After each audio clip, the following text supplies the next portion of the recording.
This is Mike Hoss along with Bobby Hebert from the Silver Slipper in Hancock County, Mississippi. And Saints head coach Dennis Allen will join us shortly as the Saints get that victory back-to-back, 44-19 over the Dallas Cowboys on the road, coming back home, but will stay in the NFC East against Philadelphia. On Sunday, it's Caesars Superdome, and it will be rocking, I can guarantee you. Saints head coach Dennis Allen joining us. And, Coach, heck of a win. I know it's your job to bring everybody back to earth, and I get it. But, man, when you can go on the road and you can dictate the action with your play in the trenches and running the football, man, that's significant, is it not? Yeah, there's no question. I mean, I think, that's a formula for success. I think, our key is trying to control the line of scrimmage on both sides of the ball with our offensive and defensive line. I think, in the early part of the season, the first two games, I think we've been able to do that at a pretty high level, and I think that's why you've seen us have success really on both sides of the ball. Coach, huge presence from the Houdat Nation yesterday in Arlington at the stadium. I mean, it isn't often in the second half of a road game you get to hear the Houdat chant make its way around the stadium. And then a huge number of people that stood around for a couple of hours to wave at buses going to the airport. I mean, you must have felt the presence of Saints fans yesterday. Yeah, look, I think the Saints fans are awesome. I mean, I feel like the Saints fans, our fans travel really well. It's not the first stadium I've ever been in where I felt like late in the game, we had the Houdat chant going, and it's an awesome feeling to have. It's great that our fans give us the support that they do. We feed off that energy, and it's an important part of being on the road, and certainly it's going to be a big factor this weekend playing at home. Coach Allen, look at Derek Carr, the trigger man. I mean, to me, this number is unbelievable. 5.2 yards per pass attempt. The highest of his career, to say the least. Boy, I don't think he could have dreamt of this Saturday night before the game.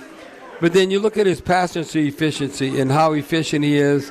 After two games, an astounding 142.2. Not 98 or 102, 142. Derek Carr has been on fire. Yeah, look, Bobby, you played the quarterback position. I mean, when that first number of your quarterback efficiency starts with a 1 and it's a 3-digit number, that's pretty freaking good in our league. And he's operating at a very, very high level. The efficiency that he's operating at is really impressive. And really that goes back to the end of last year. I think he's been really playing exceptional football for us. And we're going to need him to continue to do that. And look, he's not alone. Obviously, I think our receivers are doing a great job of running routes, getting open. I think we're scheming some guys open a little bit, and I think our protection's been outstanding. And I think when you have all those things going together and your quarterback's operating at a high level, it allows you to be pretty good on offense. And, Coach, it's a question about two players, but it begins with one play, and clearly the play of Alvin Kamara with the touchdowns running and receiving, which leads me to his touchdown receiving, 57 yards. That made it 21-6, but I'm curious as you're watching film today with the team or coaches, and you get to see Cesar Ruiz, who was running step for step about as fast as he could run. I mean, that had to be kind of cool. Yeah, look, it was awesome. I mean, that's the thing about this team right now is the effort level that our guys are playing at is exceptional. And we say all the time around here that we're going to play with an effort level that our opponent is either unwilling or unable to match. And I think we've been able to do that in the first couple of games, and I think that's a hallmark of what we want to be as a team, both offensively, defensively, and in the kicking game.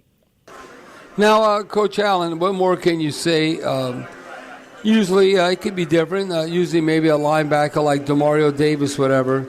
But Alontae Taylor leading the team in tackles in back-to-back games. And not only getting sacks in like that first game, but whether it's quarterback hurries, tackles for loss, whatever. Alontae Taylor seems like he's playing with a whole lot of confidence. And he seems like that he has to be one of the leaders on the defense along with Demario Davis, simply because everyone watches the film and he's producing at a high level. Yeah, no question. I mean, I think he's playing outstanding football. I think he's playing really good in coverage. I think he's playing really good in terms of fitting the run. He's been very active, very aggressive. We've used him as a blitzer. He's done a great job of tackling. There's just not a lot that he hasn't been able to do in this short period of time. And I think that's a tribute to, his mindset coming in and focusing on improving in the things that he needed to improve on from last season. He's been awesome. And I'm excited for him, and he's been a big part of our success. And Coach, sometimes stats don't tell the entire story, and Chase Young had a half a sack, quarterback hit, and 4 tackles yesterday against Dallas. And I know he'd like to have that fumble, ball on the ground back, but overall, he has just been exactly what we talked about in Irvine. Disruptive. Might not numerically be out there, but he's got to just be exactly what you wanted. Yeah, and look, and I think the stats are going to come. I think when you're continuing to be as active as he's been, continuing to be as disruptive as he's been, and look, he's gotten a lot of attention. And so that's opening up some things for some other players on the team. And so, production doesn't always necessarily show up on the stat sheet. He's got a lot of hidden production, but I think as the season wears on, I think you're going to see plenty of stats from Chase Young. Coach Allen, you're talking about getting everyone's attention or the stat line. Now, if you're a casual NFL fan, you probably don't know who Rashid Shaheed is. You probably know who Tyreek Hill is, but I thought this caught my attention. That Rashid Shaheed has 13 catches of 40 or more yards since he broke into the NFL in the 2022 season. Second only to Dolphins' Tyreek Hill, who has 17. So he's right there with Tyreek Hill in that span. So I'm like, do you think does a normal football fan realize how explosive Rashid Shaheed is? Because they know who Tyreek Hill is, but Rashid Shaheed's right there. Yeah, I'm not sure that the defensive players in our league recognize how explosive Rashid Shaheed is because he continues to get behind the defense. I think that's what this kid can really do. He can really run. And then on top of that, like he's really good in transition. And so there's so many things that he can do. You have to respect his speed. You have to try to stay on top. And when you do that, you'll open up some more things underneath. And just the fact that he can run like he can opens up so much more for all the rest of our offense. So he's a big part of what we're doing. Probably doesn't get enough credit for what he can do with his speed on the field, but we're certainly glad we got him. Now, Coach Allen, what about Alvin Kamara? I'm looking at franchise. He's in the franchise record books now. He pushed his career total, rushing total over 6,000-yard mark, making him the third player in franchise history to rush for 6,000 yards. In a Saints uniform, the great Deuce McAllister, Mark Ingram, they over 6,000 yards. But right now, and I've said this, I don't know how you're going to comment on this, but I'm like, I think Alvin Kamara in this type of offense with Clint Kubiak and Shanahan and all, he's our version of what the 49ers want to do with Christian McCaffrey when he was healthy. Is that a fair assessment? Because all I know is Alvin Kamara. And I've said this, he's a young 29. He's 29, 30 years old. He's an old running back. I was watching him in OTAs and minicamp. He was still hitting and getting it. I saw the burst there. So I don't think Alvin Kamara forgot how to run if they blocked for him. Yeah, look, I'll say this, Bobby. I've never once looked at his birth certificate. So I don't really care what his age says. I watch the tape. I watch the practice. I watch what he does day in and day out. I still see a fast, explosive running back. I see a guy that's engaged with what we're doing. I see a guy that believes in what we're doing. And I think that's why you're seeing such an improved version of himself. I think he believes in what we're doing offensively. He feels like there's an opportunity for success, both for him individually and for us as a team. And he's totally bought into everything, and he's been outstanding ever since he came back to the start of training camp. He's been nothing but outstanding for our football team. Coach, you had 180 yards rushing in week 1, 190 yards rushing on 39 carries in week 2, and you mentioned in the Carolina postgame press conference that the stat of 2.9 yards before contact, and that was Carolina. I was just curious if I missed it earlier today. I apologize, but what was it with San Francisco? Well, in this game against Dallas, I'm sorry, San Francisco. Good God! Yeah, Come on, Coach. You don't have that the one. Number was I know last week against Carolina we led the league in yards before contact. I think this week we were second in the league in yards before contact. So our offensive line, for as much question marks as there were about them coming into the season. I think to this point, again, it's 2 weeks into the season, but I think to this point, they've answered a lot of questions, and we certainly want to continue to grow and continue to get better. But I've been pleased with what I've seen us do up front. Now, Coach Allen, I don't think you probably want to give this secret up, but you practice and you run in the defense and all your staff and all that trying to stop the offense. And some fans might say, and I try to tell them, like, we don't game plan in preseason. What you're going to see in the regular season, how you're trying to attack an opponent. But this will make you burn the midnight oil. I think when I look at the Saints, you scored touchdowns on your first 6 possessions and average an astounding 10 yards per play those first 3 quarters. This is like a video game. I mean, I know the Eagles are worried about Atlanta tonight on Monday night. But if you were a coordinator going against the Saints defense, you have to be concerned how explosive we've been.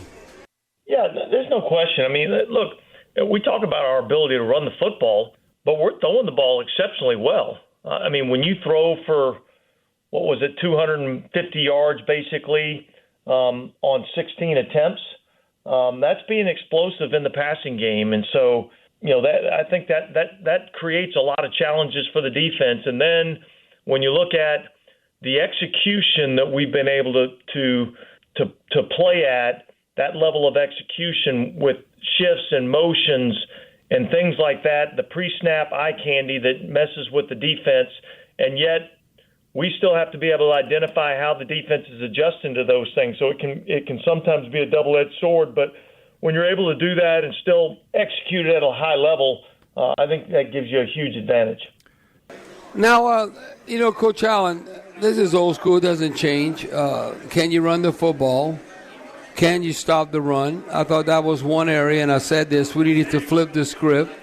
We were getting basically 3.5 yards a run, but giving up 4.5.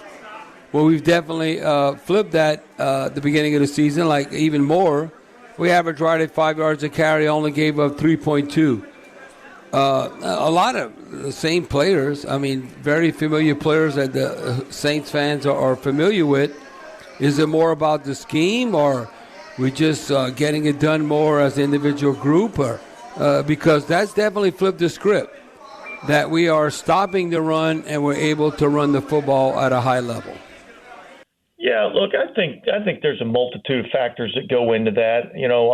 Speaking defensively, first of all, I just think we've kind of reaffirmed our beliefs and how we have to play defense, and not really about what the calls are, just more about how we're going to play our culture of defense, and making sure that we have total buy-in on everything there. I think that's been much improved. Offensively, I think, we're doing a better job of, getting the looks that we're looking for, the angles that we're looking for. We're getting on the right people. We're doing a really good job of blocking on the perimeter. I mean, I think our receivers are doing an excellent job of getting on the right guys and helping to create, what might be a 3 or 4 yard run and turn that into a double-digit run. So I think we're doing some good things there, and I think our guys believe in what we're doing. And when you have that belief, usually the execution's a lot better. Coach, Taysom Hill, obviously the fans are always concerned with him. You think he'll be ready to roll come Sunday? Well, look, I'd say, Bobby, right now I'd say it's way too early to tell. I think we escaped any sort of serious injury with Taysom, and we're gonna evaluate him throughout the course of the week. see what he can do as the week goes on. And if he's healthy enough to play, then he'll be out there and playing. And so we still got a ways to go before we can figure that out. What about Kool-Aid McKinstry, Coach? Because Marshawn Lattimore was out, so McKinstry played, I believe, like 61 snaps, had a few tackles, a pass defense. I mean, how did he grade out from your perspective? Yeah, I thought overall he did well. There's certainly a few things that we need to clean up, but I thought, he graded out pretty well. I thought he was pretty clean in terms of his technique and his fundamentals. I thought his effort was solid. I think certainly with him missing all of the spring and even missing some time in training camp with a knee injury, I think we're still working on getting him back into, really, really top football shape. He's been working extremely hard at doing that. This kid's going to be a good player for us, and he's gonna need to step up and play for us at times this year. And I thought he did that in this game. And for his first time out, against a highly explosive offense, I thought he did really well. Coach Allen, I guess you would take this game in and game out, that it seems like we're taking up a roster spot with the punter. We don't need a damn punter. He's not utilized. I mean, I don't know if I've ever seen a game, in 2 games, the punter punted like 3 times. Hebert only 1 punt, but I thought he was outstanding, 49-yard punt, and it was inside the 20. I want to say it was like the 12 or 13-yard line, so that was awesome. So when we try and nitpick and say, like, oh, how do we miss an extra point? Because, in a close game, that could come about.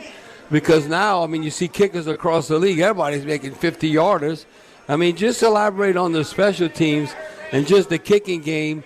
And I guess that's a good problem to have. I think I would take, if we're not turning over the football against the Eagles, maybe we only punt 1 or 2 times. Yeah, look, it didn't take long to get through the special teams film today.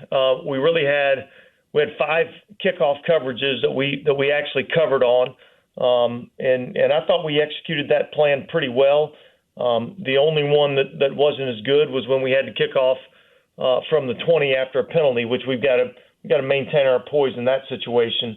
I thought the field goal protection, I think there's some things that we got to clean up inside and do a better job of our field goal protection inside. I think Blake Grupe's kicking the ball exceptionally well.